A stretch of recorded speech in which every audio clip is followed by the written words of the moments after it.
Now, as we get closer to finishing that big boat, we're 2 years into doing that big boat, I thought I'd start doing some short videos, just remembering that the most important one is going to be that 0 to 100, where I'm going to put as much detail as I can into that video. All of the tools, the equipment, the resins and everything that I've used is all going to go in there.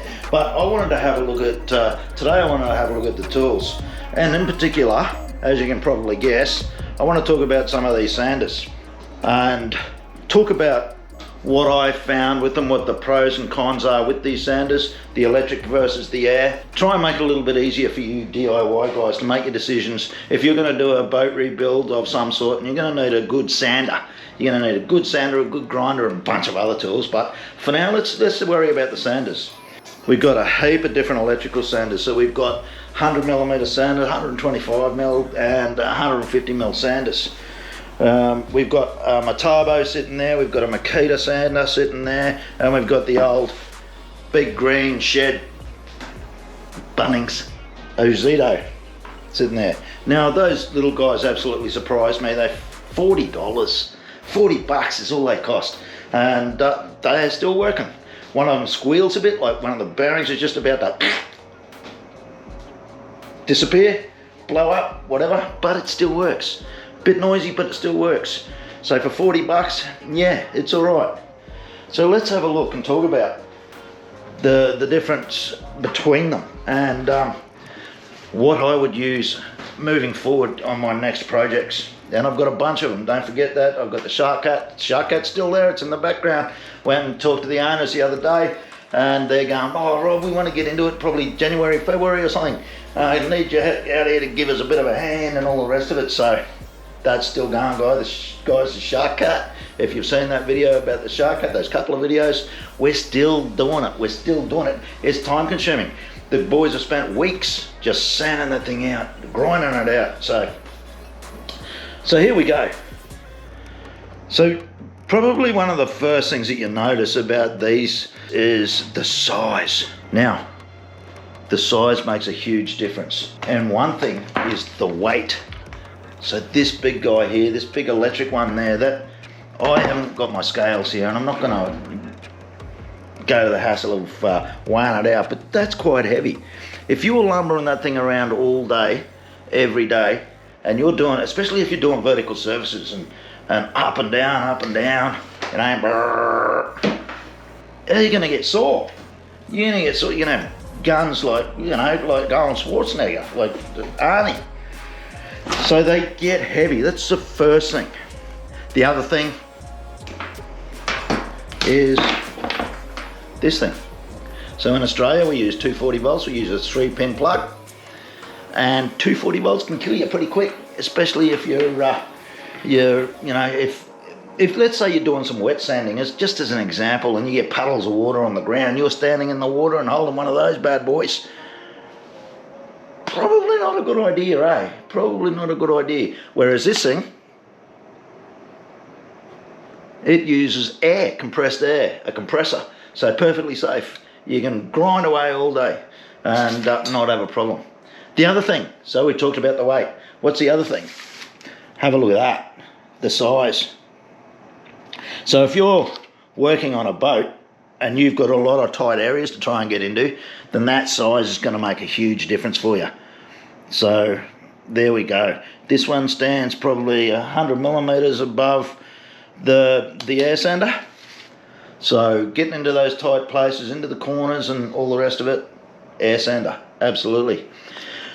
The weight we've already talked about, the size, and I guess probably a negative thing about the air sander is you do need a compressor. Obviously you need a compressor, it's an air sander, right? You've got to pump up the air. Now, I've got a few air compressors now. I've had to, I'm going to use them for my spray painting and everything a little bit later on. I can't spray paint where my big boat is, so I've had to roll and tip that thing. But anyway, I'm sort of getting off track here a bit. But there's a little sander down there at the moment. It belongs to the guy that owns the boat next to me. It's like a 60 litre a minute sander, and it 60 litre a minute sander. 60 litre a minute, I think, is how they do it. It's the compressor, and it works quite well. it sort of struggles every now and again when you're going for long periods of time. But I've also got some bigger ones that I'm going to use for my painting, and the amount of air that they can handle or pump is very, very important. So 100 litres a minute is basically what I'm going to be using for my future jobs when I'm using all this sort of gear. So, and then you've got this guy. Some of you guys would have used these heaps. That's a die grinder. So the great thing about the die grinder is you have a look at the size of it compared to that. So tiny little grinder. You can get it into all those tight little spots. I haven't got any air connected to these at the moment. This is just a show and tell, so to speak. So the die grinder. So you've got, what I've got on here at the moment is a little sanding disc. These are absolutely great. I've seen guys out there using them as when they've got osmosis on their boats. They'll use the die grinder as opposed to a big sander, because osmosis are tiny little blisters and they just want to basically sand around those blisters, let the water out, let it dry out, and excuse me, come back and glass it up later on. The other thing about die grinders is you can get a bunch of different tool fittings for them. So if you guys want me to show you how I've used those, I can do that in another video a little bit later on. That's all fine. But you can see you've got your little scoury pad kind of attachment there. Now you've even got your little flap discs. You can see that I've used that one quite a bit. Little flap disc for it, and the little sanding wheels. So lots of little attachments for them. They work really well, every single one of them. They work really, really well.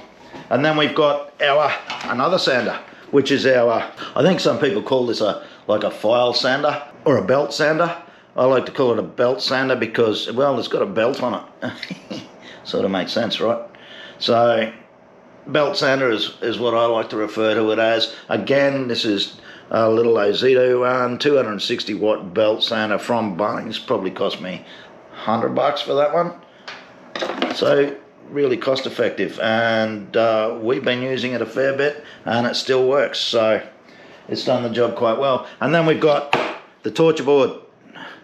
So the torture board is aptly named the torture board for a reason, because you can spend hours and hours and hours using one of these, especially when you're doing all your fairing work and everything else, and you're a pretty fussy sort of a dude, and you want to basically get every little ripple and defect out of it. Then probably the torture board is going to be your go-to.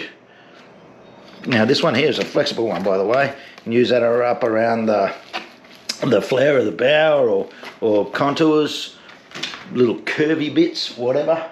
But there you go, guys. That's now moving forward. What I should probably say is, what am I going to be using into the future? There's probably a place for each one of those, but there is no doubt that my favourite now is definitely the air sander. No doubt about that whatsoever. Wherever I can have a compressor, I will have a compressor, and I will use my air sander, no doubt about that whatsoever. And the second most favourite has got to be the die grinder. Absolutely amazing tool, really, really handy in those hard to get at spots, little tight corners and all those sorts of things. Absolutely brilliant. But for some of our bigger jobs, yeah, we go back to the grinder with flap discs, or other really sort of abrasive materials. So there you go, guys. Definitely the air sander for me moving into the future. The electric sanders have their place where air's not available. Well, alright, some other reason. If you can think of another reason, there's probably some pretty good reasons for it. But the air sander is definitely my go-to.